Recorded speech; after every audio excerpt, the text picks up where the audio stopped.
All right. Good evening, guys. Good evening, and welcome to our session today. This is the Intro to Web Development series, courtesy of blockchainunn. We apologize for the delay. We were supposed to begin this session 30 minutes ago. We apologize for the delay. It was due to unavoidable circumstances with the network. We welcome you all today. My name is Emanuela Agueno, and today we'll be having an introduction session to CSS3. CSS is one of the main core technologies of web development. CSS is what you use to style your web pages and your websites to make it look attractive. So today we'll be having an intro to web development, intro to CSS as part of our web development series. For this session, we'll be having Peter Abit and Dauda Lawal to take us on this session, and we'll kick off right away. So while you're here, share the link to invite everyone else and have them join us. You can also come back to this live stream and watch for anything that you may have missed. The recording will be made available on the group chat. So right away, let's kick off. I'll be inviting Dauda Lawal up to get started. So Lawal, can you hear me? Yes, I can hear you. All right, all right. I think you can take over from here. Okay, thank you very much. You're welcome.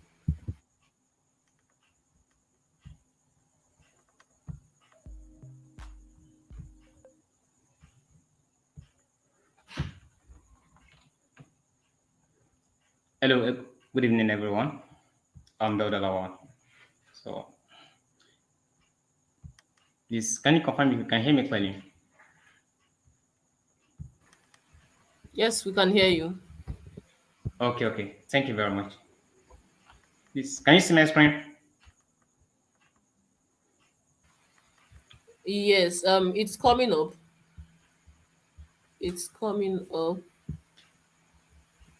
Okay, it's showing a loading page. Is that what you have? All right. Okay. Okay. It's yeah. We can see your screen now. Okay, okay. Thank you very much. Good evening, everyone.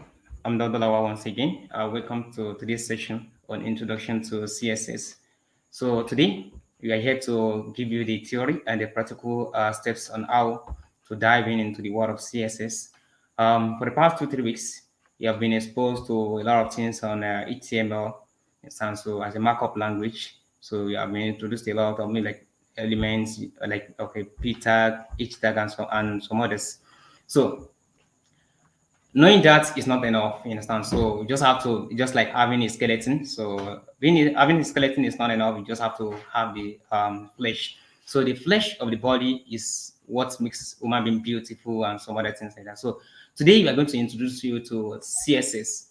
So for tonight, we have for you the introduction. We have the meaning of CSS and the CSS rule sets and different CSS styling, and also we have some extensions that is very important for you to have installed on your VS Code as far as working with CSS is concerned, because it's nice for you to use your hand um, to cut your maybe like your yam and some other things like that. But how about if you have a better tools to work with, you understand? So it will help you to work faster and easier. So that's the essence of having CSS extensions. And also we have the explanation of the box model as far as CSS is concerned. Then also you can also ask your question on the channel on the chat section.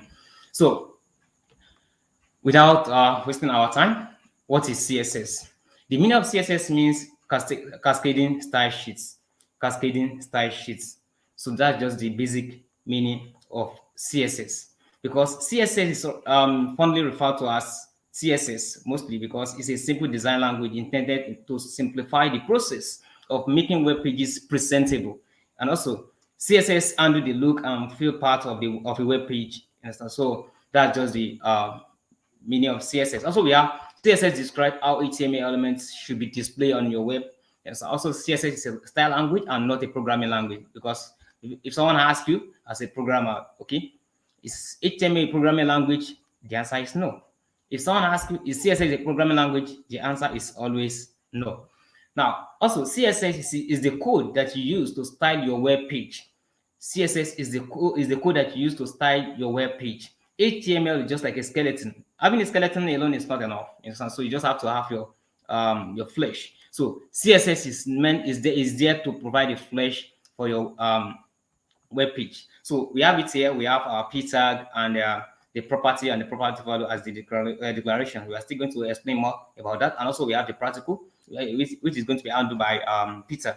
So now, can you see this memes about CSS? So when you have your skeleton, having the skeleton it won't make it beautiful. You understand? So you need to have the flesh. So when you have your flesh, that means okay, you are going to look beautiful. So if you have a building, maybe you have ordinary block. Instant, it's a house. We can still call it a house. But how about maybe you have some things to make it beautiful? So that's just the essence of having a CSS on your website. So just to style your website and make it beautiful. Understand? So welcome to the world of CSS.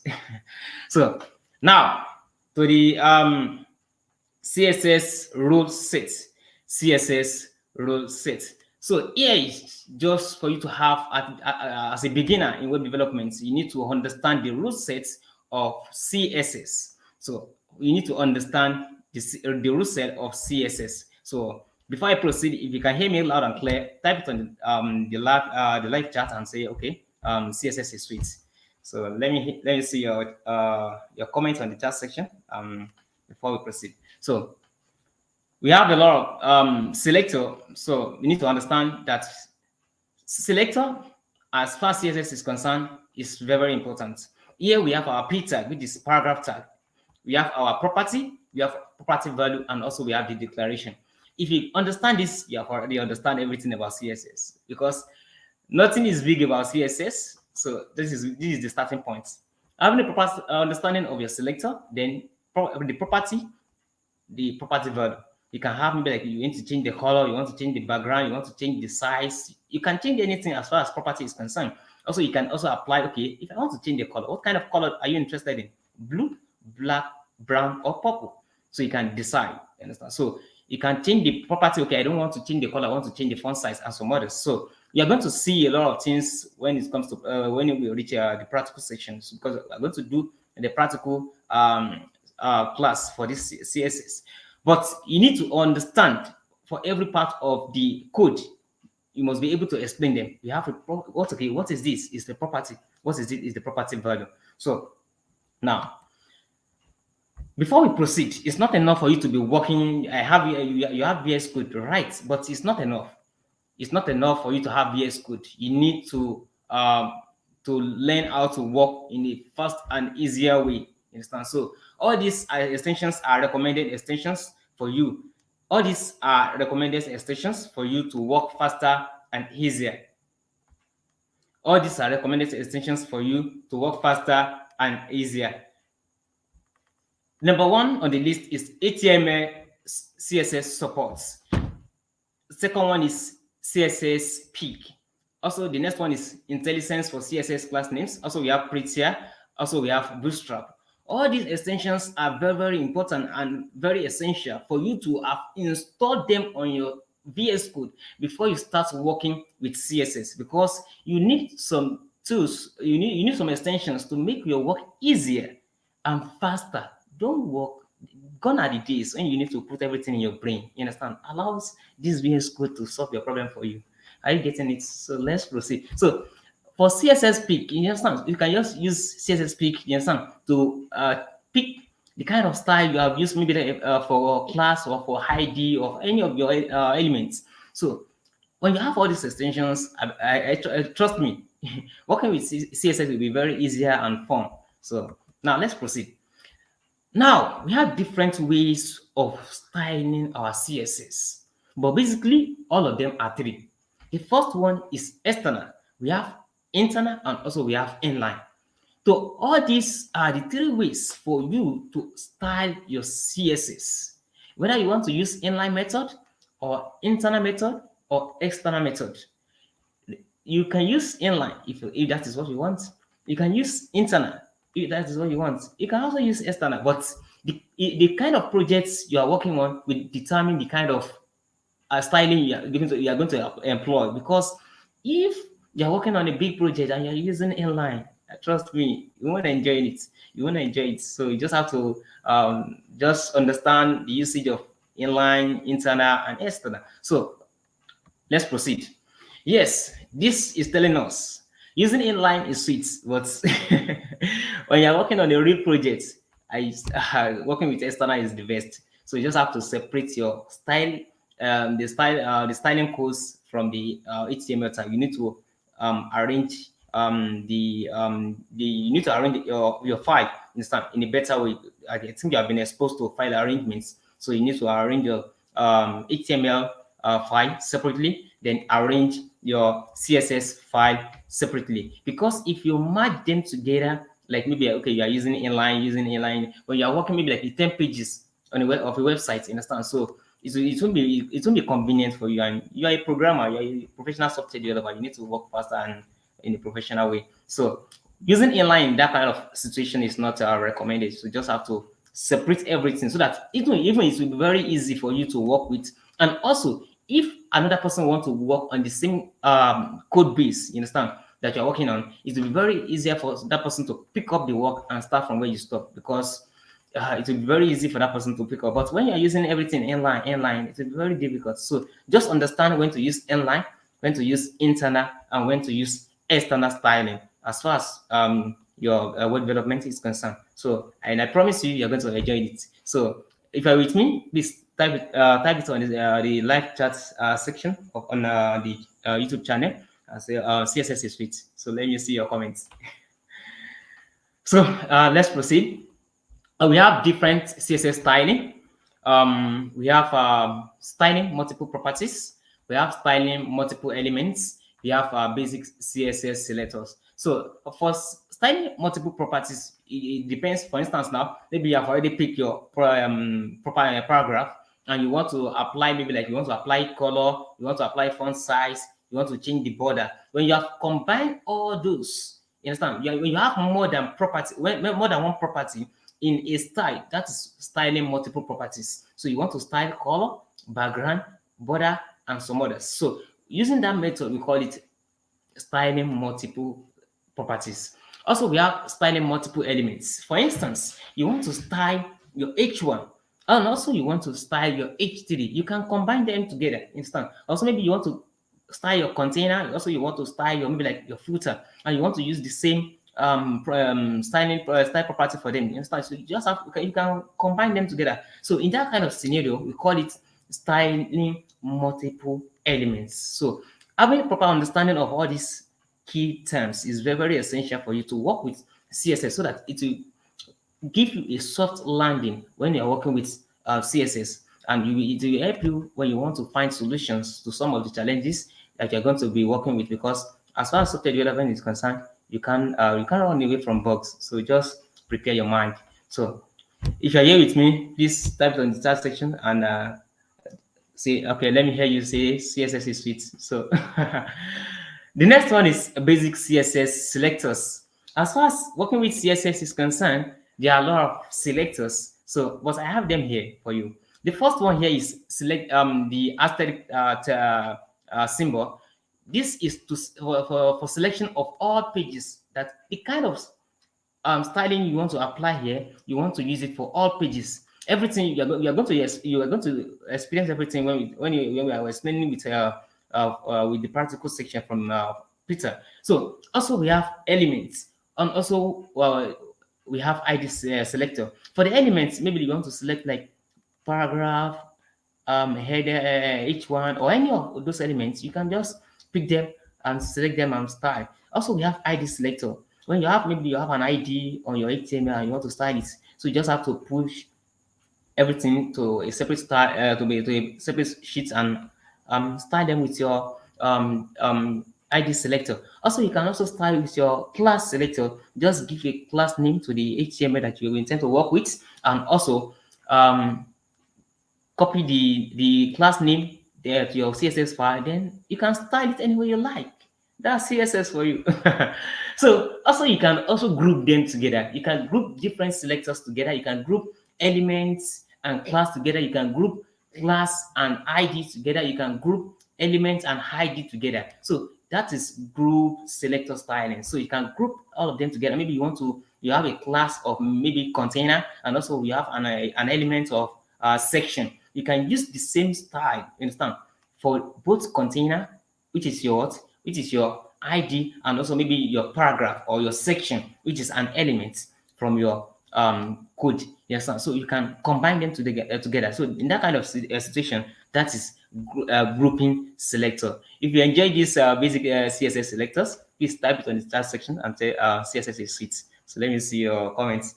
CSS is sweet.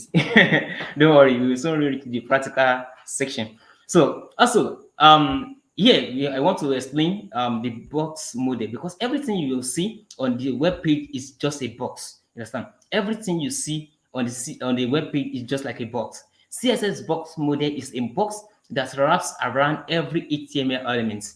Everything even ordinary p tag that you see on the web page is a box, but you don't see the box. You understand? There are some tools you can use to check the box. You understand? So everything you see on the web page is just a box. You understand? See it like that, and you enjoy it. So the box model in CSS refers to design and layout. So when next you are seeing a paragraph, when next you are seeing a section or any kind of elements on a web page, see it like a box. Understand? When you see it like a box, it will be very easier for you to style. Understand? So now, what are the components of CSS box model? What are the components of CSS box model? We all agree that we have box model, but what are those components? The number one on the list of our components is margin. Margin. This is the space around the outside of the elements. Just understand it like that. This is the space around the outside of the element. If you have a box, the outside of your box is what we refer to as what? Margin. Just take it like that. It's very, very simple to understand. And you just wait for a while. You will see the practical from there, Peter. So the next one is border. The border, this is the solid line that sits outside the padding. What, for instance, if you have maybe like you have maybe like any box that you can think of, the what covers that box between what is outside and what is inside is just the border. It's just that's the border for you. But the padding is the space between the content that you are having inside that your container and what serves as a barrier between the outside and the inside. So the distance between the container, the space between the container and that border is what we refer to as padding. Don't worry, you will see everything when we reach the practical stage. Also, we have the contents, and the content is everything you have inside the box. It's not everything you have inside the box, whether picture, whether content, anything you might think of. Anything you have inside the box is a content. Yes, it may be anything, whether content, picture, anything you may think of. All of them are content. So components of CSS box model, we have margin, border, padding, contents. Are you enjoying CSS box model? I know you are enjoying it. So type it on the chat section so that I can know that I'm not speaking to myself. CSS is sweet. So, so now, if you have any question, you can always drop it on the chat um, section on the live channel, and I'm still here with you. Thank you very much for your time. I really appreciate. Um, don't worry, Peter is here for you to take you through the practical steps of every jargons I've been speaking about. You understand? So Peter will explain everything from A to Z. You understand? At least you're going to have a soft landing, you understand, in handling or in working with CSS, and try just to try your best in styling your, you understand, that rough HTML code that you think is not beautiful, you understand. So you can apply maybe like 2 or 3 colors just to make it beautiful and send it to your friends. So welcome to the world of CSS. Thank you very much. I really appreciate your time. So thank you. Peter, are you there? Hello, Peter. Yeah, I'm Can you hear there. me clearly? Yes. All right. Dada, thank you very much for that presentation. Um, that was very concise and brief. So thank you very much for sticking to time. So up next we'll be having Peter. Peter, are you ready to share your screen?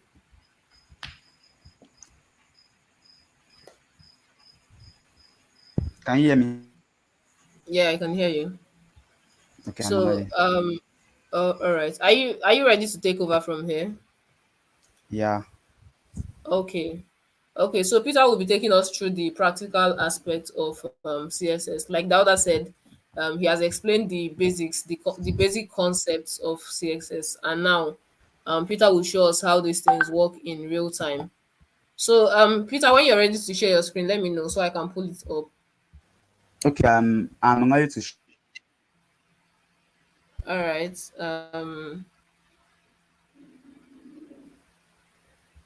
It hasn't come up yet.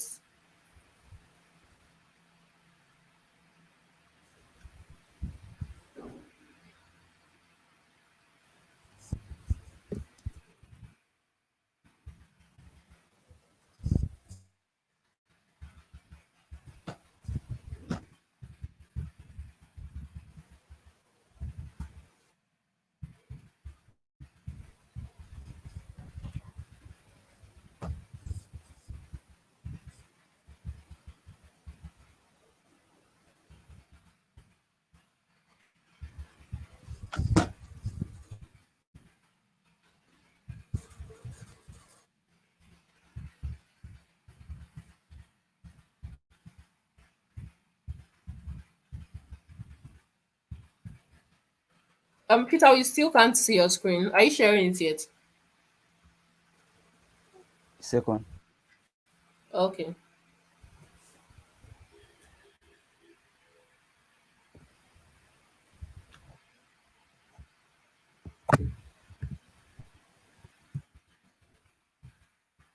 Can you see my screen now?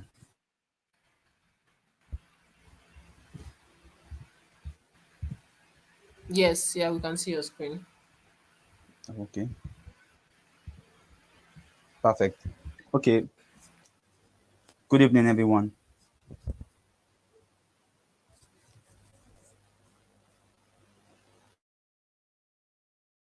If you can hear me, please, can you? Yes, we can hear you and we can see your screen now. You're good to go. I'll be taking you guys on. Dauda has done. Let me just slide to your HTML. CSS is not difficult. It's not difficult. So anybody that is like, once you dedicate yourself, start.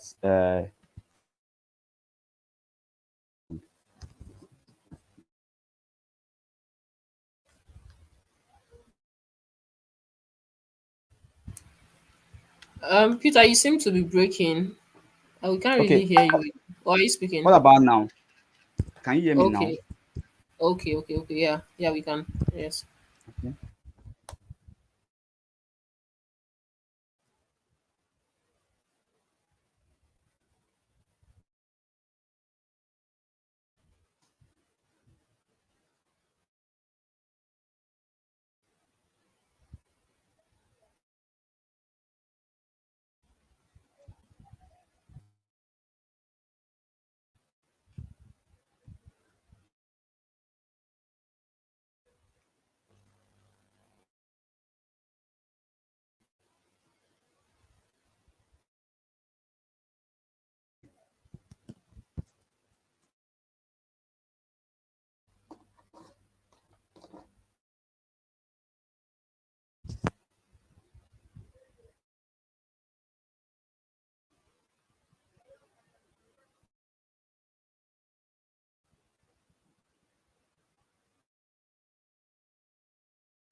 Okay. Can you guys see me? Can you guys see my? Someone just say something. Yes, we can see your screen. Okay. I was talking about with. Let's start with CSS. We have the and the external ways of styling CSS. My Chrome browser. So first of all, SS and H1. That is an heading. Let me just say is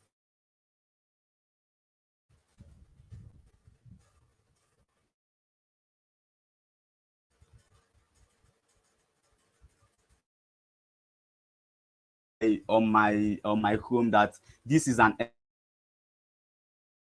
taught you guys HTML and so let me apply an inline CSS.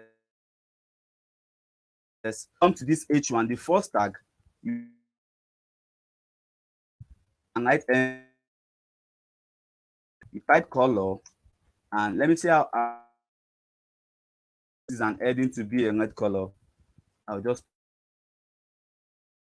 if you look closely, this statement now this is what we call an inline something. This kind of style is using this kind of style. It's kind of the preferred one is a styling. This one don't use you don't need it, but you just have so let me to there's what we call comments. There's what we call are just kind of that when you just write them, you just slip comments. Slipping a message means comment. That is, comment.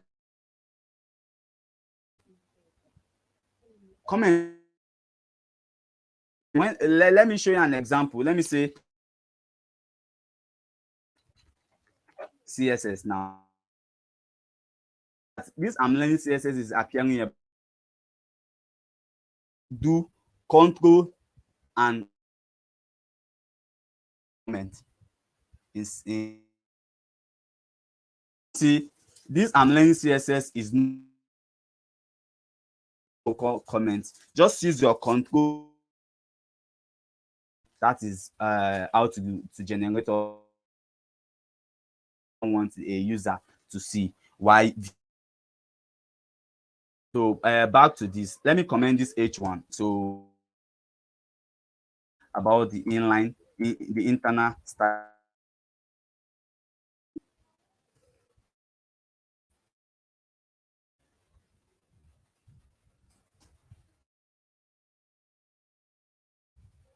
Let me style this guy internally. Styling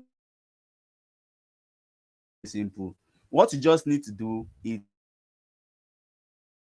come down. I'm styling what I'm about to write edge tag. It's not inside. When you are styling internal, it's inside. It's very, very important. Don't come and style it inside your edge tag. That is so to do. Once you understand the opening and closing tag in HTML, XTY, it will just add. So let's say we want to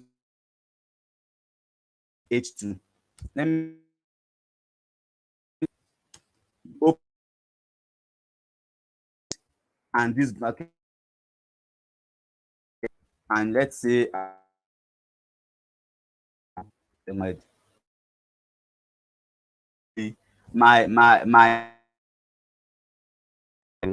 this is what we call that was the first one, which is the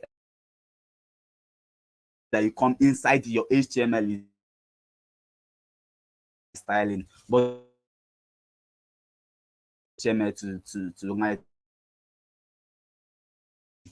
I do not know if I'm making sense. It in your comment that I'm making sense.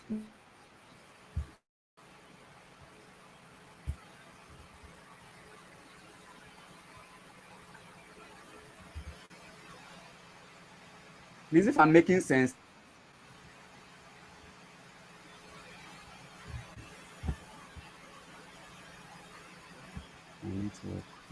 Peter, can you hear me? I can hear you. Can you guys hear me? All right, your network is quite bad. It's breaking a lot, so Let me we change are it. Let me change it. struggling to hear you. All right.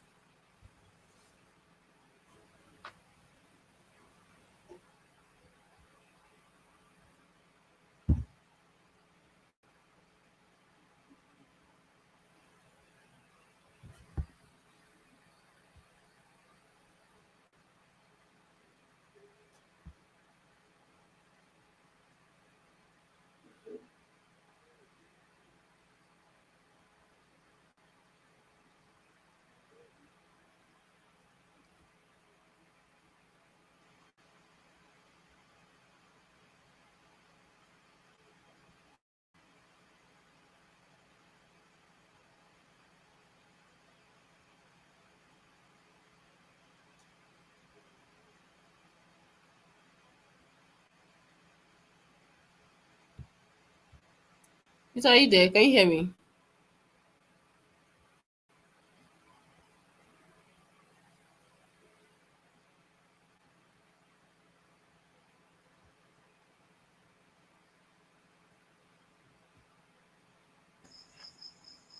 Hello, are you there?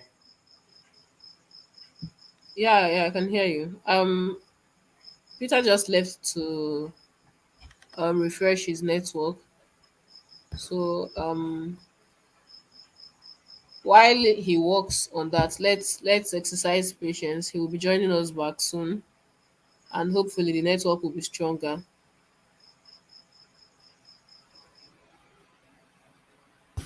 So while we wait for him to rejoin us,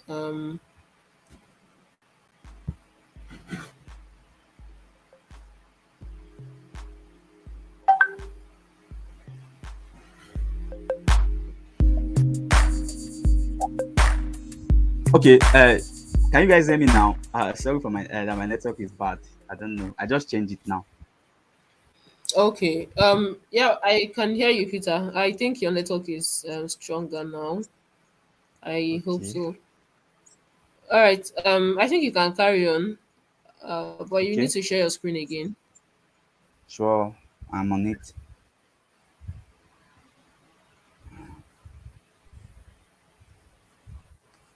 Can you guys see my screen now? And am I flowing well? Please,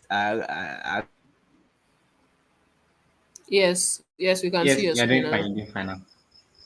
Yeah. am I making Okay. sense now? Is my network Yes, still yes. humbling? Yeah, you're making sense now. I think it's better now.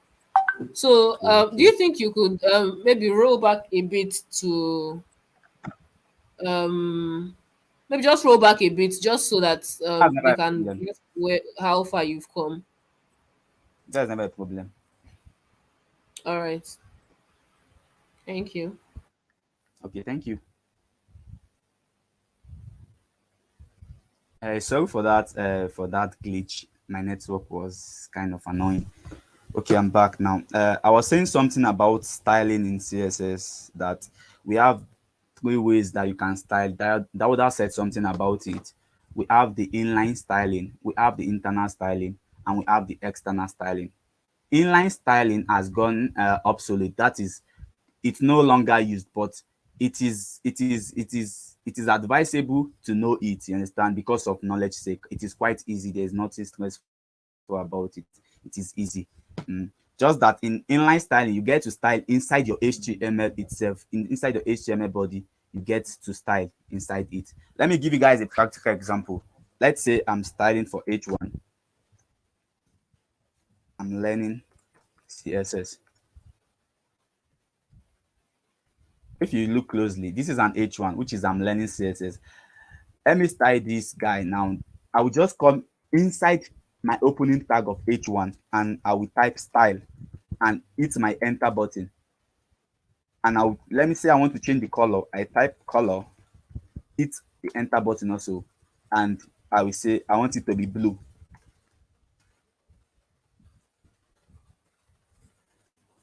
If you look at it now, you will see that it is blue. This I'm learning CSS is now blue. This is what we call an inline styling. I told you guys it's not something that is common, so you don't need to use this when working in real life situation. You understand? Just learn it, just for learning sake. Yes.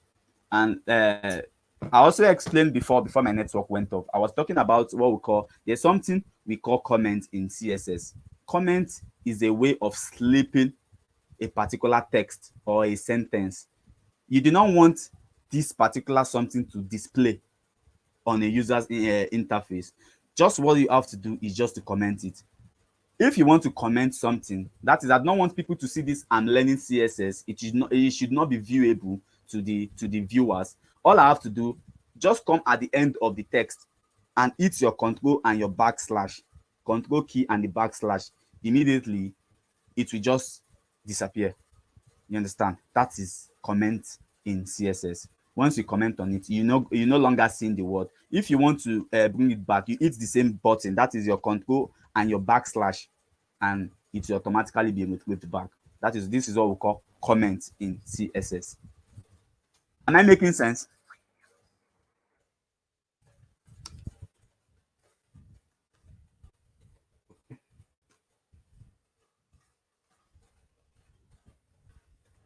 This is a comment. So let me go over to the next type of styling that we have, which I said we have the inline internal styling. So that's the internal styling. I explained inline styling, which is this one, the one you get to style inside your HTML body. But internal styling is you styling it inside the head tag in your HTML. You have to come to you have to do it inside the head tag. You understand? That is where you have to style it for the internal. So styling the internal, just beneath this your title of your document, you just come and type style. Once you type style, you click your enter button, and once this is automatically the other tag has been, that's the closing tag, is already there. Just in your keyboard, just type style and click on enter. You see that the closing tag will automatically appear. That is how it works, you understand, on VS Code. And you click on enter so that you get to write clean codes. You understand? It's very important you write codes that are clean. You don't need to make or write of something. That's not, it's not advisable. Yeah, it's not advisable. So the next thing, let's say I want to start for this H1. All I have to just do, I say H1, I open my curly braces. This is what we call curly braces. Click on shift and your bracket. Shift bracket. Yeah. This is what we call curly braces. And you click on enter. This is what is mainly used in CSS. It's not the normal bracket that we know. It's this kind of one. We call it the curly braces. Yes. And let's say I want to change the color. Let me slip this guy. You understand? Because it's already an inline styling. And let me write another one. You get to see the difference between the both. Yeah. So let's say I want to change the color, and let me change the color to blue. Have you seen it? I'm learning CSS now turns to blue. This is what we call internal styling.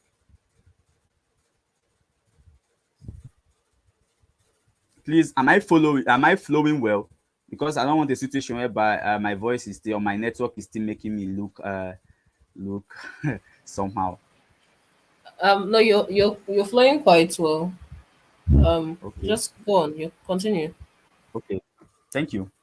So the last type of styling that we have is what we call the external styling, which I would explain. External styling is quite it's not difficult. What it just entails or what it requires you to do is this. External style is you opening a new file. You come here, you can see new file, you click on it, you write, you can say style.css. Let me tell you guys something. You can name it anything .css. Yes, you can do it, but it should end with .css. That is the composing aspect. You understand? That is the way of doing it. You shouldn't end it with any other thing apart from .css. You can say peter.css, you can say dauda.css, but it should have that .css at its back. You understand? So that the your so that your Chrome is going to read it that this is actually a CSS document. So you click on enter. And if you want to, once you have opened this style.css, there's what we call linking. You have to link your HTML to your CSS, because once you start styling like this, nothing is going to happen. It's obvious, nothing is happening. You have to first of all link this guy, you understand, to this guy. Linking it's very easy. You come to your HTML, and you do this.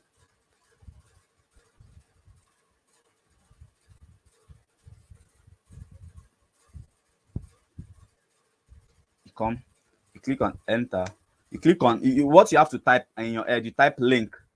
Once you type link, you click on enter. I don't know if you guys just see what I just did now. Let me do it again. You come to the head of your HTML, you type link, and you click on enter. Automatically this will be generated. You understand? This link style sheets HTML, if you understand, will be generated. You just have to just navigate into your style folder. That is, you type /. I'm navigating into this. It's just like I want to enter inside here. It's just like navigation. That is the meaning of that dot. You understand? Take me into here. That's just the meaning of that dot.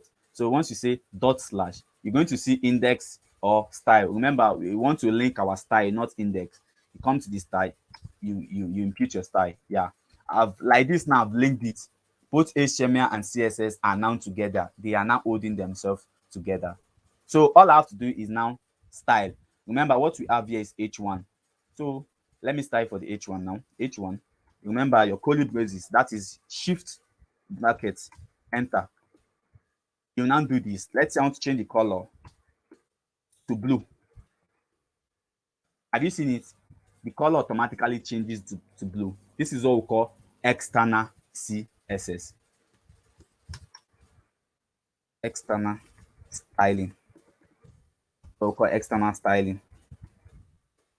I commented on it. External styling. Yeah. Any kind of styling that involves you to open a CSS file and link it together. That's what we call an external styling. But for today's class, we'll not be using an external styling because it's quite cumbersome, and you understand it needs me to be navigating into different files, which I don't want to do that. You understand? I don't. That's not my aim. I'll be using an internal styling. You understand? So that we get to, because our time is not with us, so we get to do some certain stuffs. So quite now I've explained the kind of styling that we have. Let me venture into fonts. You understand? We have fonts, we have colors. You understand how to color an element of your choice? Yes, yeah, we have different ways of coloring an element of your choice. Let me start with this. We have an H1 already here. Let me tell you guys different ways of coloring. Remember, you select it by typing H1 because that's the tag, your curly braces, and your enter. Let's say we want to give it a color of blue.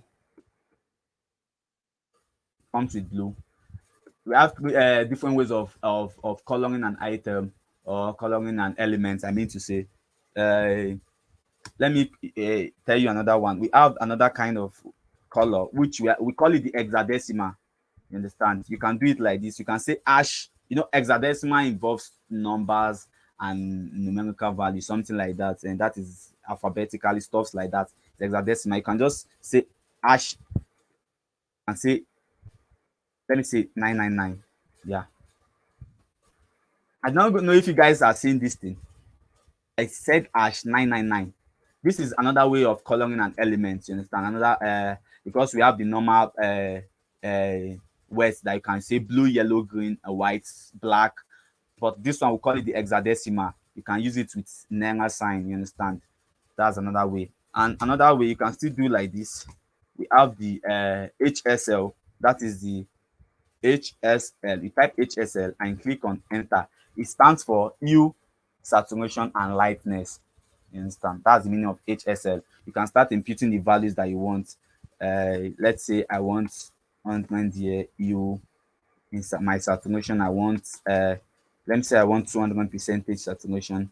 My lightness, I want should be just 100 lightness, 100%.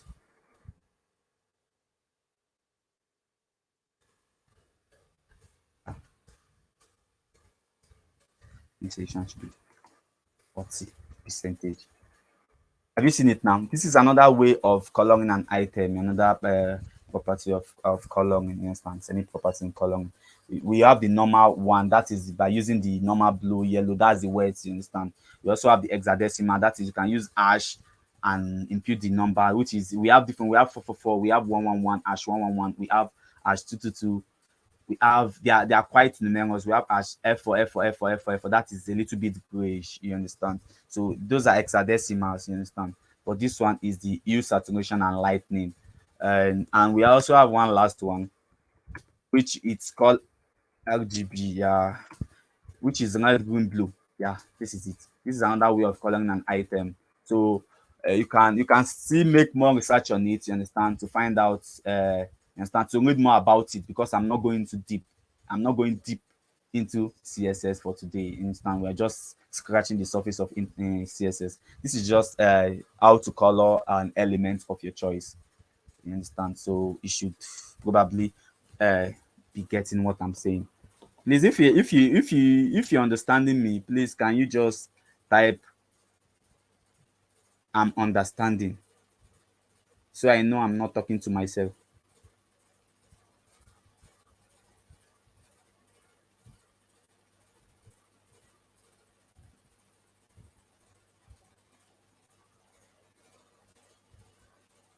Please, if you're following, I should say I'm understanding, so I know I should continue pushing on.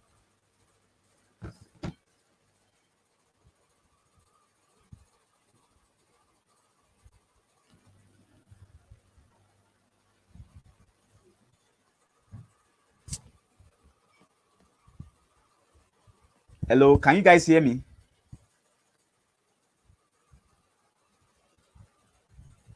Yes, we can hear you loud and clear. We can hear you. Okay, okay. Thank you for that confirmation. Thank you for that confirmation. Let me also let me slip this element so it does not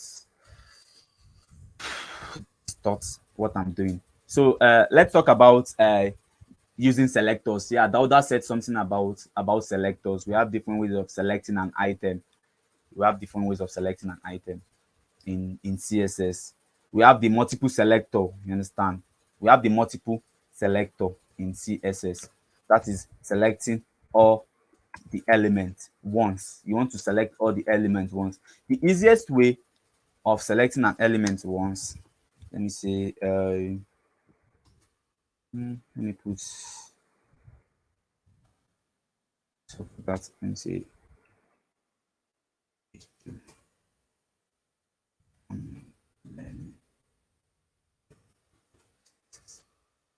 okay. Let's talk about multiple selectors. Okay, this is H1, H2, H3 of I'm learning CSS. How do you select all these elements once? The easiest way of selecting an element, this is it. You just have to type body and style it. This is the number one easiest way of styling all your element. That is, you want to select everything once and say, I want to give the body color of blue and see what happens now. Everything turns to blue. This is number one way of selecting all elements in your HTML. Just use the body and you are good to go. Yeah, that's the easiest method. But you know, there are some kind of situations you don't want to you don't want to color everything. You understand? You understand? You don't want to do everything once, so you can just do this. See what you can just do. Another way of selecting multiple elements. Remember, we have the H1, we have the H2, we have the H3. You can just do H1, comma H2, comma H3, and open your curly braces and say color of blue. Are you seeing it, guys? I just did H1, comma H2, comma H3. I'm selecting all the elements. You understand? I'm selecting everything. This is the multiple selector. This is what we call multiple selector. So you should have it. Let me use a comment. Multiple selector. We'll call multiple selector. So let's talk about another ways of selecting an element. We have the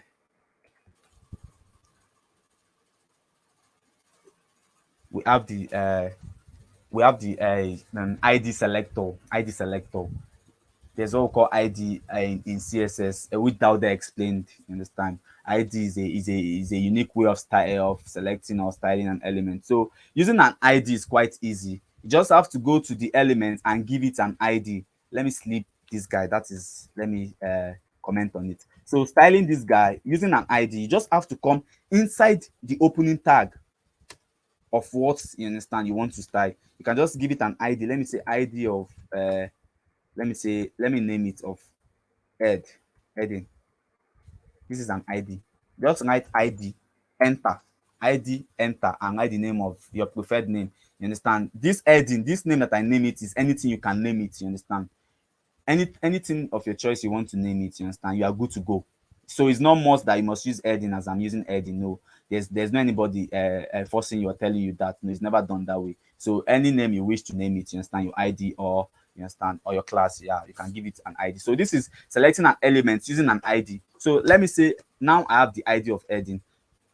I want to style this heading now. What should I do? I want to style this H1. Instead of me using the H1, I could just say to style an ID, you have to start with the hash. This is hash. That's the hash and say heading.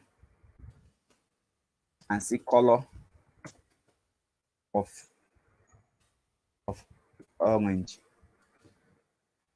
If you guys look closely, you will see that if you guys look closely, you see that that's the first H1, which I just gave an idea of heading, as a color of orange.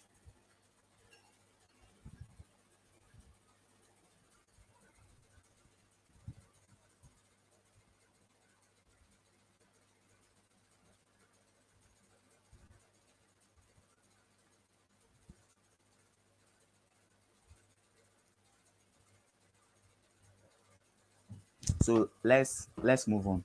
This is using the ID, you understand, to select elements. So the next one, another way of selecting an element, we have the class. Remember, the ID is using hash. You have to use hash to select an ID.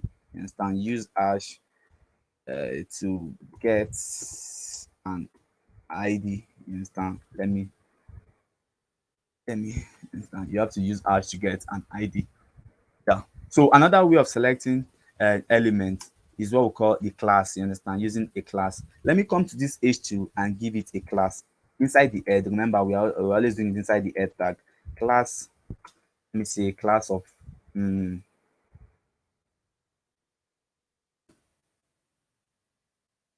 heading 2. This is class of heading 2. I'm giving the H2 a class of heading 2. Look what happens. So you remember in our ID we use hash, you understand, to select it. No, in class you don't have to use hash symbol. What you have to use is the full stop. You have to use the full stop. So once you say full stop heading, your curly braces, you open it. I mean heading 2. Yeah, that's what I give it. Heading 2. So let's give it a color. Let's say color of blue. If you look, you see that the H2 now has a color of blue. So you should take note that classes, to style classes or to select classes in your CSS, you have to use the dot symbol, dot and the name of the class. But when it's ID, you have to use hash and the name of, you understand, the ID you are giving to it. So you should put this thing at the back of your mind. Like, it's quite easy, not difficult at all, you understand, to remember, to recall. So let me just write a comment here to use dot for classes, you understand, for classes. It's very important. Classes. Yeah, use dot for classes and use hash for IDs.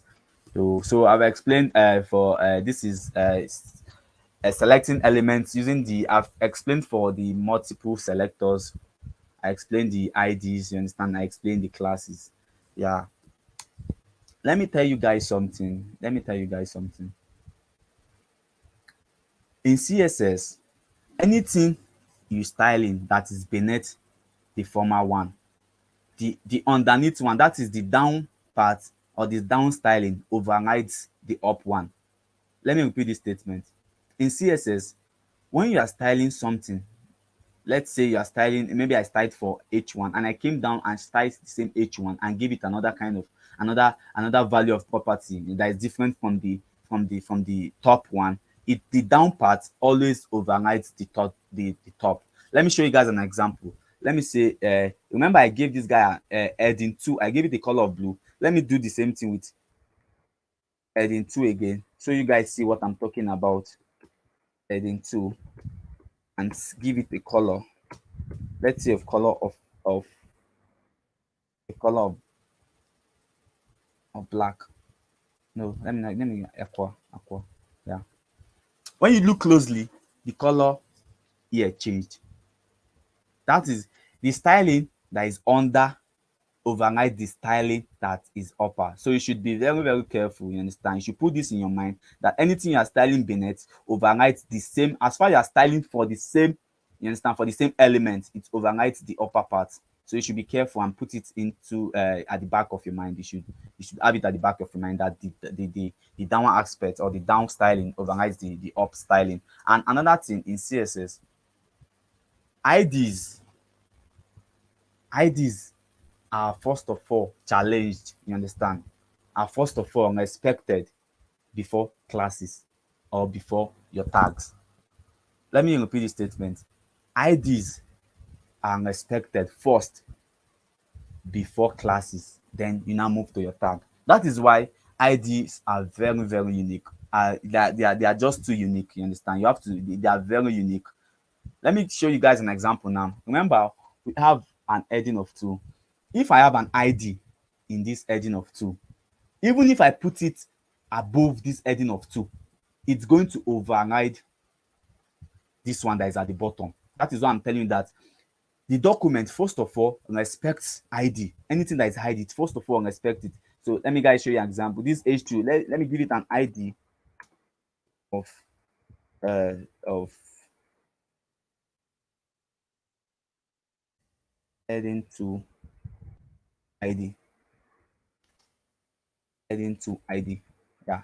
Class of an ID of heading to ID. So you guys see. Remember, I told you that the down styling overrides the top one. But when it comes to ID, you understand, ID has higher preferences, you understand, against classes. So even if I go at the top and let me say I do this at the top. Let me just come at the top of this guy. And remember, they are the same thing. Let me just come at the top and say heading to ID and say the color. I said ID, my bad. ID is a sign. Yeah. Color. Let me give it a color of my. So you guys see what happened. Are you guys seeing it?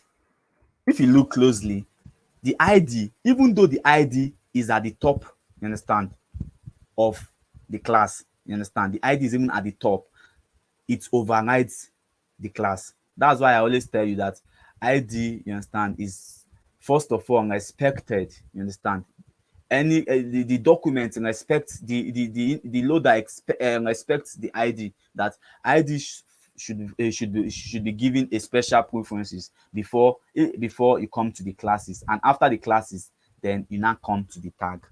That is why it's always advisable, so that you don't use ID anyhow. ID is so unique, you understand. You don't use it anyhow unless you want a particular, you want to style a particular special element. That's when you come and use the IDs. For ID is just a unique, you understand, unique name. So you should be careful. So you should not use an ID up and come and use class. You see that it cannot override, you understand, what is happening beneath. You understand? Because ID is much more respected. You understand? Is much more respected when compared to class selector.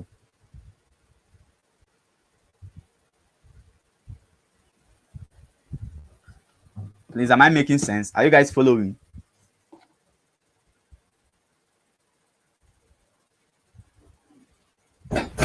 Yeah, we're following. Okay, thank you for that feedback. So let's go to the let's go and let's talk more about the box model. Yeah, let's talk more about the box model. The box model is just all about the padding, margin, border, and the element itself. That's the content itself. That's what box model is all about. Box model is there's nothing special about it. You understand? There's nothing special about box model. It's very, very easy. So let me just create some.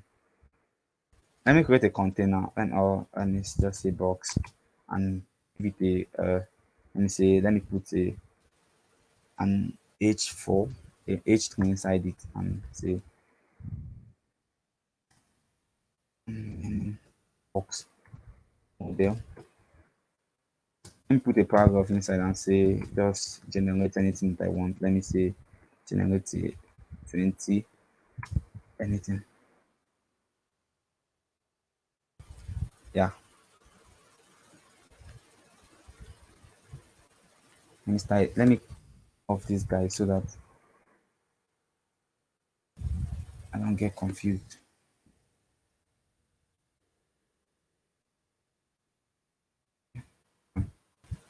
Let's talk about the box model. We have a div of box, and we have an h3, which is I'm learning box model. We have the p, that is the p tag. So let's talk about this box model. uh, First of all, we have to open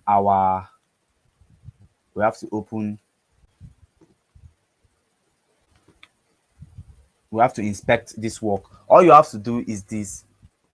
If you're using Windows, you can just the shortcut is just clicking on just tap your F12.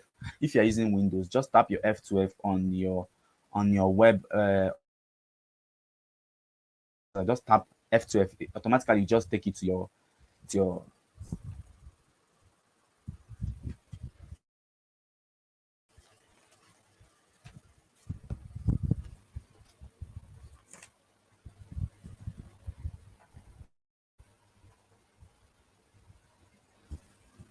Okay, sorry for that. I said that if you're using a Windows, if you're working on with Windows, just use your F12. Just tap on F12. It will just take you to your dev tools, you understand? But another way of doing it, we have two ways, maybe probably many ways, you understand? But I use more of the F12. You can just like click on it and you come down, you select inspect. And once you select inspect, the dev tools will automatically show. That is, these dev tools will automatically show. So let's see what we are doing. Let me make this thing bigger, you understand? So you guys see what we are doing. Because okay, I think it's better now. It's better now. So click on your F12 or you might click and select your inspector tools. So it will just take you to this your dev tools. This is what we call dev tools. Yeah, you come to inspect your work and check if actually you are doing what is the needful. So talking about the box model, you come to the computed. You can see this box. This is the margin. The other explain the box model using his slides, you understand? That's margin, border, padding, and the main element itself. You see it, padding, border, margin. You understand? This is the box model. So anything that is outside, you understand? Anything that is around the content, you understand, is what we call the padding. But when the line that is not outside of the padding, the line that is holding the padding is the border. And anything that is outside of the border is what we call the margin. That is the part of everything. The margin is and the one that is outside of the border, you understand. But the one that is inside of the border is padding. But the one that is outside of the border, it is the margin. Yeah, that's what we call. So let me pick them one after the other. Let me you come to your once you're inside this your dev tools, you click on this icon, you highlight on it. Automatically when you look at this, you can see that we are seeing this color. You are seeing this can see this color of Bollywood. That is this margin color. Yeah, this color, this margin, this color you're seeing here, it's what you are seeing here now. If you look closely, they are the same color. This color, that is this margin, this is it here. It means that automatically when you're writing CSS, you get to see you get there's a default values of margin that are there. That is what it's just going to tell you. We have default values of margin, you understand, that are here. Yeah, those are the default values. You can see it telling you it's the color, that's Bollywood color. So if you just click on it, you can see we have 18.70 pixels, you understand, on it. If you look closely at this box that is here, if you look closely at this box, which I'm trying to make it bigger so you see it well.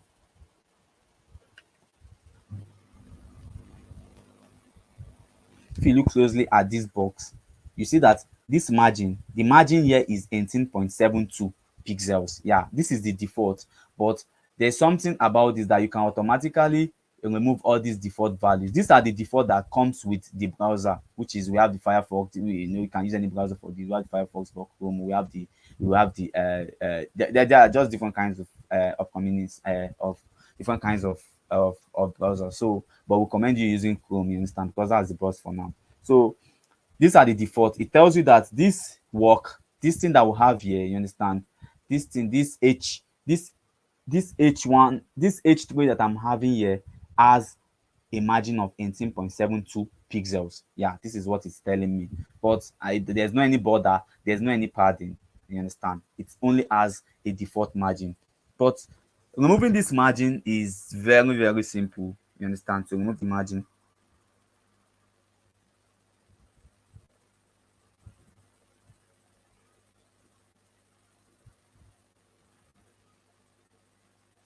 okay, to comment on non selectors, you can just use your said to comment. I said commenting is just your shift and backslash. You understand? You have to you use it to comment on something. Use your shift and backslash. You good to go. You understand? Shift backslash you comment. Fine. There's nothing there. So back to what I'm saying. Uh, there's a default margin in this work. So overwriting this default margin is it's not difficult at all. Just watch how I overwrite this margin. You come at the topmost of your styling at the top. It must be done at the top. Don't do it at the bottom. So just come at the top. You just write. You use to select everything once. You understand, to override all the padding, all the margin, everything that comes with the browser. You just use your star.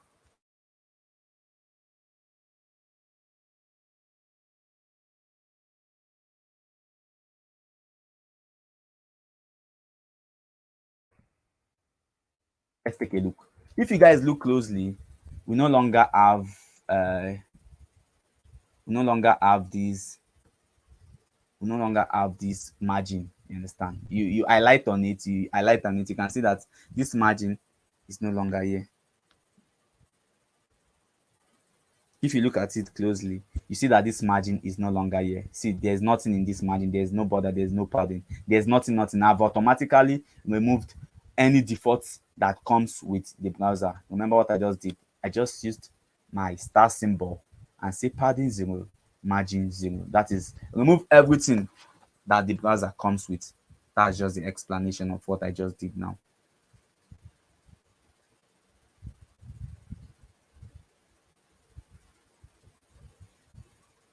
Okay, let me fire on. So adding padding and margin to this word. Okay, we have the box, and we have the h3, and we have the p. You can use the tag to select. Let's say we have the class of box. Let me say I want to give this guy padding of 16 pixels.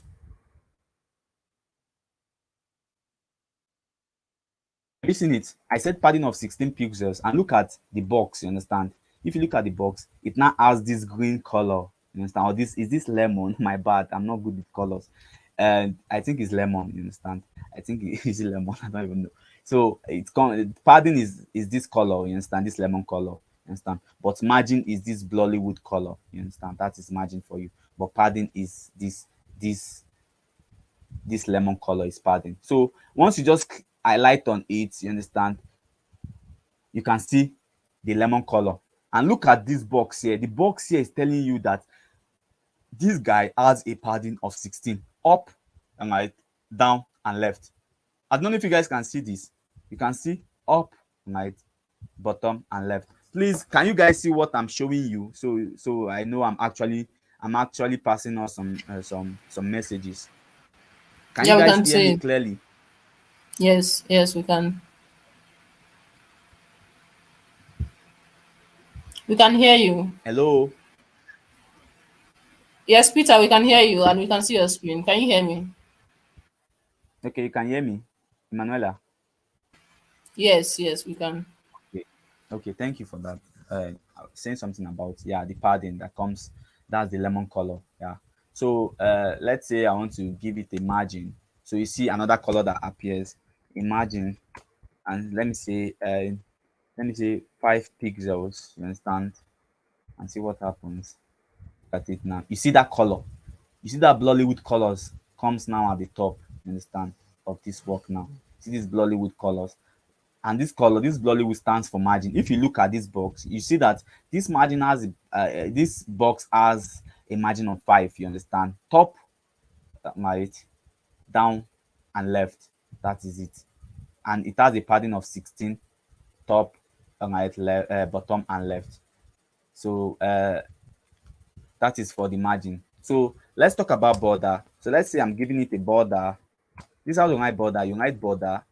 How many pixels? Like, how thick do you want this border to be? I want this border to be so thick. So maybe let me say I'm giving it a 2 pixel. You understand? And I want it to be solid. And what color did I want my border to be? Let me say I want it to be a blue color. Like, I just love blue. Yeah, it's kind of my favorite color. So blue. If you look closely now, you see something. See what I want you guys to see. So you see now, we have, If you look closely, I was telling you guys that the first thing is the padding, the border. No, the first one is the content. You understand? Which is the blue. If you guys just look at this picture now, you see that my work, you understand, aligns with this box model, with this box that is in this my tools, my dev tools. If you look, you see the blue color is the first, the lemon color is the second. You understand? Which is the padding. The my border is a blue line. You see a blue line that is circling, that is covering it. That is my border. You understand? I gave it a color blue, and after the border you see that Bollywood color, which is the margin. This is just the box model. There's nothing special, there's nothing difficult. It is just too easy, yeah, to understand. Just know that it is content first, content, padding, border, and margin. That is it. So remember what we have been doing. I've been applying, we have been applying everything all around the content or the box we are working with. So let me tell you guys how to, maybe you want to give padding to only the top, or you want padding to be only at the right hand, or only at the bottom, or only at the left hand side. Okay, we have an HTML element here. Let's say we want padding top to be 16 pixel, pixel. If you come, are you guys seeing this H1? H3, I mean to say, I'm selecting on this H3, and you can see this lemon color. I told you lemon color stands for padding. It means that this H3 has a padding of, see it here, it has a padding of 16 pixels. Look at it here. I just clicked on it. See how to do it. You click on this mouse button here, you hover on your content, and you click on it, then you understand the properties, or the number of properties like that you gave it. So you see that it has a padding of only top, which is 16. I'm giving it a padding top of 16. That is why I wrote a padding top. Let's say I want a padding bottom. Let's say padding bottom, you see it. Let me say I want it to be of 10 pixels. If you look close now, remember, you click your arrow, you hover on it. You see now that this H3 now has a padding top and also has a padding bottom. Now let me click on it, so it shows here. You see it inside this box here. We are seeing that this guy has a padding of 16 pixels top, and also have a padding of 10 pixels bottom. So this is for the top and bottom. Let me say the padding. Let me give a padding left of, let me say, 12 pixels.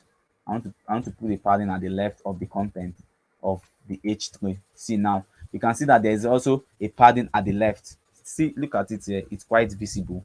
We have the 16 top, we have the 10 bottom, and we have the 12, left. Let's say we want to put a padding at the right. Let's say padding right. Padding height, we want a 8 pixels.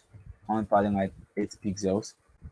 So you guys see it, you click on this arrow, you hover on it to see actually the number of padding that are there, and you can see we have the 12 padding top. You understand? We have the 8 padding at the right hand side of the H3. We have the 10 pixels. You understand? 10 pixels padding at the bottom, and we have the 12 pixels padding at the left. But all these are just is this is just repetition, you understand? And this takes a lot of time doing all this. This is not the advisable way of giving an element a padding or a margin. Remember, all these things I'm doing, if you can style for a padding, you can also style for a margin. Just put it at the back of your mind. If you can style for a padding, you can style for a margin. Just that margin is outside of the border, while padding is inside of the border. That's just the differences between the both. You understand? There's nothing that is quite complicated about it. So let's do this padding in a much more proper way, instead of doing padding top, padding bottom, padding left, padding right, which is annoying, and it takes a lot of space. So to just do this, I can just do it in only one line. Just see what I do now. Padding, the top, the top, the top. I want the top to be 16 pixels. The next one is the right hand side. I want it to be 8 pixels. The next one is the bottom. I want the bottom to be 10 pixels. The next one is the left. You understand? I want the left to be 12 pixels. Just watch. You guys seeing it now? Are you guys seeing it? Let me over on it. And so you see it. You see it 16, 8, 10, 12. That's just what I did. 16, 8, 10, 12. This thing is moving in a clockwise. Padding and margin, styling them moves in a clockwise. That is, you know how your clock moves, your wall clock moves. That's how you understand. Or that's how you can apply it, or that's how this padding or margin works. It moves in a clockwise and not anti-clockwise. That is top, right, bottom, left. That is just it. So writing it like this is the best way, you understand, of doing it. You understand? It's the best way because you get to save up space and not cause yourself some headache. You know, sometimes you get to have some headache writing on some CSS. So just do it like this and you're good to go. But yeah, but Peter, your screen has disappeared. Is it showing really, on your end? yeah, it's showing. It's blank here. Wow. It's a blank screen over here. Can you stop Why is sharing it? and try sharing again? Okay, let me stop sharing and share again then. Yeah. Okay.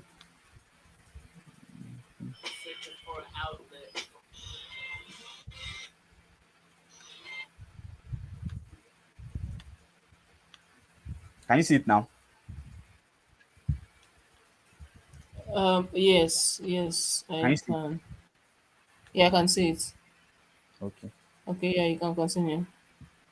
Okay. I was saying something about applying padding, you understand, to your element that you wish to style. I said something about padding top, padding bottom, padding left, and padding right. And I said that doing it this way, you understand, that is this way, it's not advisable, you understand. I won't advise you guys to do it this way because it takes much of your time and taking more lines as if you are writing a big something. So you can just write your padding in one line. You can write your margin in one line. All this can be done in a line. And also, you can even share it into two. Let's say padding. Can say padding. Let's say I want if you want to impute in two values in your padding, or you remember anything you can do in your padding, any styling you can write in your padding, you can also do it in your margin. You understand? Anyway, the way you style your padding, you can style it. You understand? Your margin also that same way. So you can just write in two figures instead of writing four figures. You can do it this way. You can say you want 10 pixels and 20 pixels. See what happens. The 10 will be applied up and down. The 20 will be applied left and right.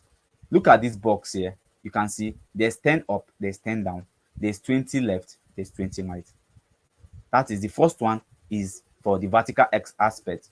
The second one, the second value is for the horizontal aspect. That is y-x axis, you understand? That's it. A vertical aspect, you understand, and the horizontal aspect. So just know that the first value is for the vertical aspect, and the second value is for the horizontal aspect. That is, first is for up and down, the second value is for left and right.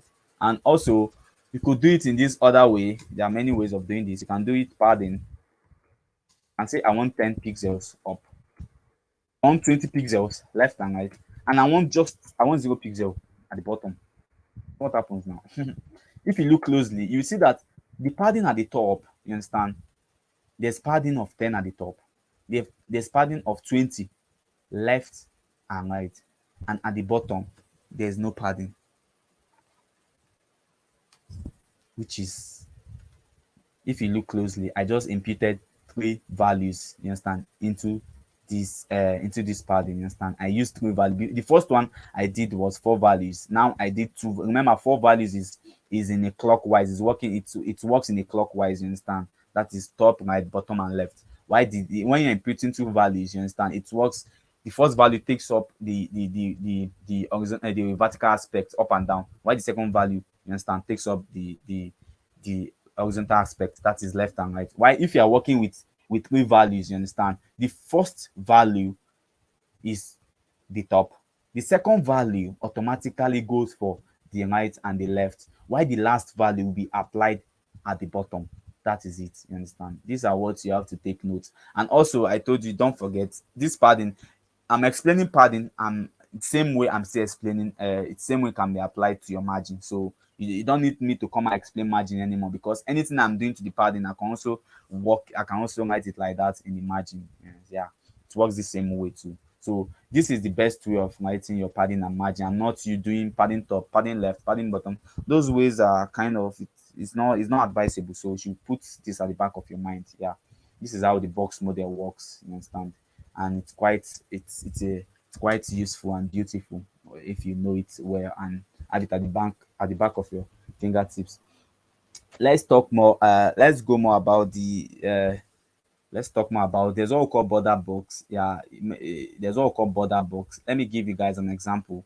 Uh, Border box. Let me give you guys an example. Styling an element. There are sometimes that you style an element. You understand, and you notice some changes. Let me give you guys a practical example now.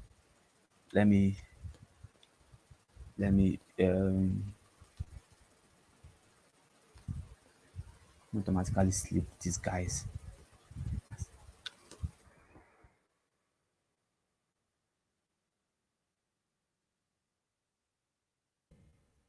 So everything now is now back to normal. Remember, I made a reset. This is all called reset. Let me comment and say reset. Yeah. So this is a reset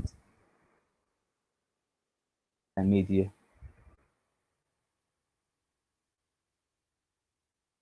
This is a reset. Yeah, this thing that I did there, this star symbol I did padding zero, margin zero. It automatically resets, you understand, the browser into that is remove anything, everything, every padding, every margin, everything that is there, just remove it. That's just the meaning of the reset that I did. So everything is now back to normal now. So let me show you guys how why we mostly use border box, you understand, in our containers and in our divs. You understand why we use it in our boxes. So let me say this div which has a class of box. Yes, I'm selecting it with box. Let me say I'm giving it a width. Let me say a width of 50 pixels. Yeah, giving it a width. Oh, my bad. Why am I giving it a width of 50 pixels? Let me give it a width of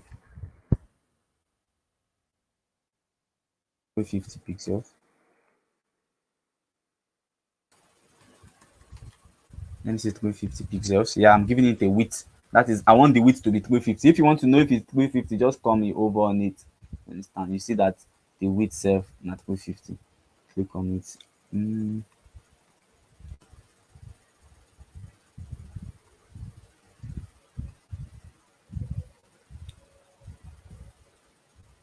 see it here. The width is 350 pixels. You understand? Inside this my dev tools, it is 350 pixels. Let me just give it a padding. No, I'm not give it a padding. Let me just give it a background color. Let me say I want it to be red. Just a nice background, automatically it will just show up. Just give a nice color that you want. Here's the background color of my head. Let me say I want the text color to be of white. So for that, remember FFF stands for white. Yeah, and it. And let me say I want it to have some padding inside of it. Padding is inside. Remember, inside of the border, we have some padding of 20 pixels.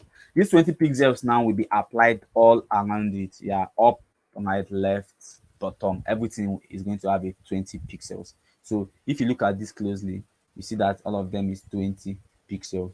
Let me show you guys that the box have a padding of 20.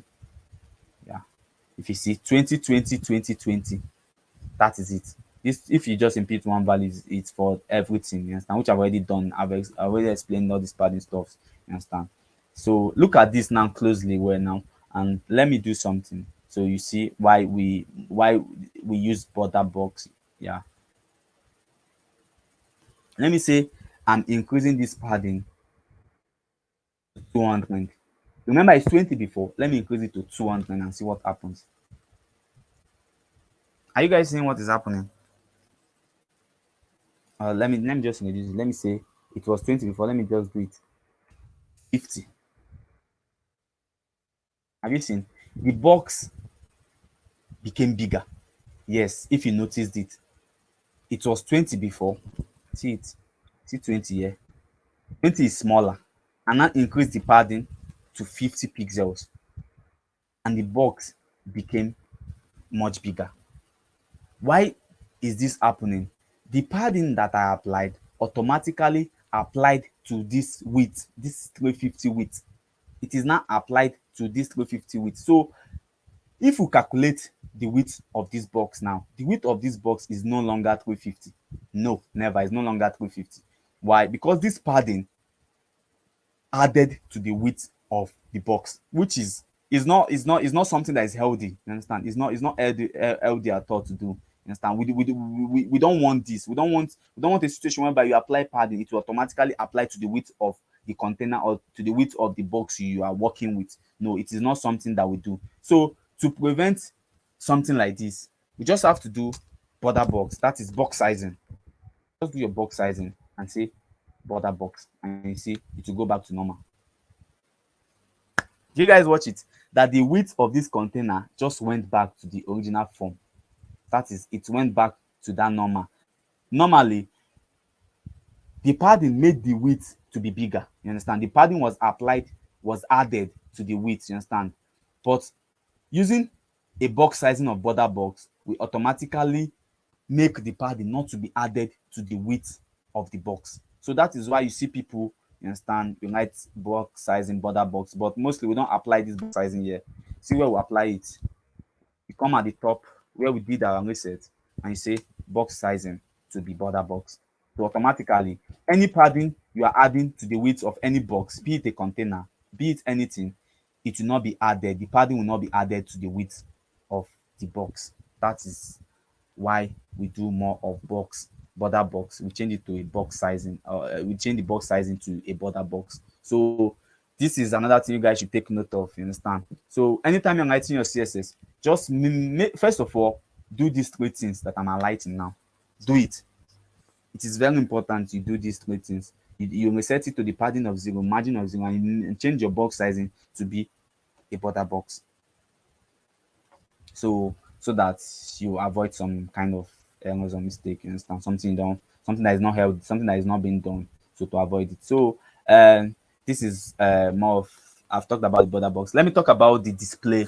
We have the display none, we have the display inline, we have the display block, we have the display inline block.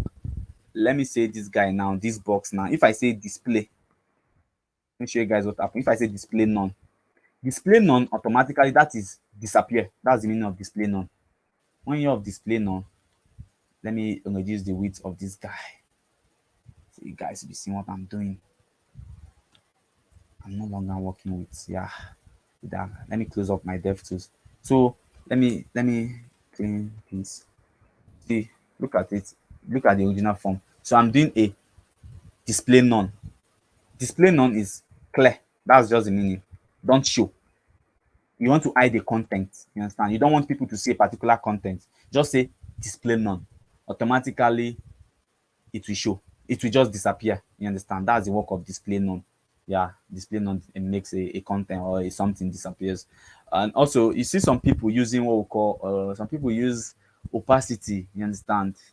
Opacity is not going to, opacity is not going to make your content clear off. You understand? Opacity is only going to remove your content, and it will also, what it will not do is this: that space of that content will still be there. Let me show you guys a practical example.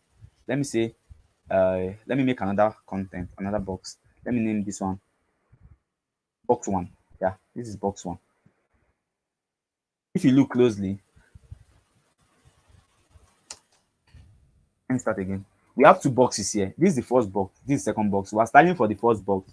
For the first box, I'm saying a display of none, and see what happens. The first box goes away. That is, it has disappeared. Even the space that it occupies, you understand, is out. It's just like deleting something. That's the meaning of display none. It's the same thing as deleting something. But if you say opacity, watch what happens now. Opacity. Let me say I'm giving it a opacity of 0. That is don't show. Don't show. You see it? That content is there. That the space that the box is occupying is there. You understand? It is not it should I just say the thing just fade out, you understand? It just fade out. But actually the you understand? The thing just fade out. That's just like you are not seeing it again, you understand? But the box is there, but you cannot see it. You understand? So you know when to use your opacity and you know when to use your display none. And also opacity also works like you can use another thing in place of opacity. You can say your visibility and say visibility to hidden and watch what happen. It's the same thing with I think the works almost the same thing. Yeah, almost the same. Have you seen visibility? I set it to hidden. That is don't be visible. That's just the layman's translation. Don't show. So if you look closely now, it is no longer showing here. Yeah, you cannot see the first box. The first box is no longer here. Understand? So know when to use your opacity, know when to use your display none, and know when to use your visibility. They are very important. You understand? Display none automatically deletes the item from the website. You understand? From the web page. Yeah, that's what display none is. A senior man, like he's a big guy. Just take it like that. Display none is a big guy. Understand? So let's talk about we have the inline element, we have the block element, we have the inline block element. Div, anything, anything, anything that occupies the whole space. Like if you look at this H3 is occupying the whole white space here. It's occupying its own line. Is what we call a block level element. You understand? Any element that occupies the whole line is a block level element. This P tag that occupies the whole line is a block level element. But let me show you an example of an inline let me of this display now. Let me show you an example of an inline element. So you see what an inline element is. Let me say you can say a tag. Yeah, a tag. A tag is an inline element. A tag. Yeah. And say click me. Click me. A tag. Let me change this background color. Let me just reduce this opacity. Reduce the opacity so you get to see what is inside there.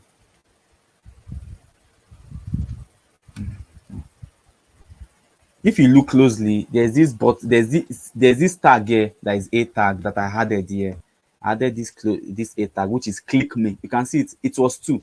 Click me, and automatically this click me entered into wait, let me even shift it out. Why am I even doing it here? Let me put it here outside. Yeah, outside. Yeah, so it should be visible. So if you look closely, this click me, you understand? They are not occupying the whole white space.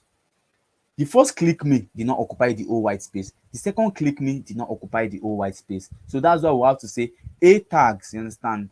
A tags, they are an inline level element. That is, once they did not occupy the whole line, the whole white space, you understand, that is required, they are an inline level element. But any kind of tag that or any kind of box or any store, any tag that or any element that occupies the whole white space, they are known as a block level element. So you should put this thing at the back of your mind, you understand, when styling. And but in CSS, you can automatically change an inline level element to a block level element. How do you do it? It's quite easy. This is an A tag. So you just come here, you select, remember it's an A, you say A, open your curly braces, you click, you jam on enter. You say display, I want to display it to be block. And watch what happens. It knocks down. Do you guys just see what happened now? The click me, the other one knocks the other one down. That is, hey guy, go down. You understand? I'm no longer your mate. Like, let's stand on our own. You understand? We are no longer together. That's just the meaning. You understand? So I just automatically change an inline level element to a block level element. Yeah, which is quite easy. The other way around, you can change a block level element to an inline, you understand, level element. They are just, there's nothing, they just display to block or display to inline. It's automatically, you understand. And to style a link, this is an A tag, is a link. Automatically links, you understand, have this blue color or this purple color which is not pleasing to the eye. So you could just change it and say color. You can just give it a color of black. That's 000. 000 is black. Instant. That black. To remove that, you can see an underline. Links, you understand? A tag always have this underline, you understand, that is beneath them. You understand? So just remove it. You just have to do text decoration and you set it to none. Once you set it to none, you understand, it will automatically be removed. You understand? It will automatically be removed. This is just it. You guys to see it well. See it where you see that those, but if I off it and just watch, it's going to come back. Those line comes back, you understand? But once I put the text decoration to none, those lines go away. So this is how to style, or you understand, a link. You understand? This is how to style a link. And if you do not want this pointer to show, if you see something, once I over on this click me, something happens. This my cursor automatically changes to like a thumb. You understand? That is, this is a link. It's just trying to tell you that it's a link. That's just the meaning. It's a link. You understand? So a user gets to know that it's a link. But if you do not want it, you just do a pointer. You just do cursor. You understand? You don't want it to be a pointer. You just say default. You understand? Once you say default, you see, once I over on it, I don't know if you guys can see it. I'm making it to be a little bigger. So if you once you over on it, you see, it's not changing, it's no longer changing. The cursor has gone to the default. It's no longer changing to that thumb that it was showing before. I over on the click, you understand? The click on the click me, there's nothing that is showing, you understand? But that's not my head, you understand? It's a link, so I want it to have that cursor. I want it to have that thumb. When it comes to near it, understand? It automatically has that thumb, you understand? That's how to change a cursor, you understand? So you should have it at the back of your mind. So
Okay, I think Peter just got kicked out by the network, but we've also stayed way beyond time, so we'll just have to end it here, and then we'll continue on Friday at the revision session. So in absentia, thank you very much to Peter and to Dauda for the session today.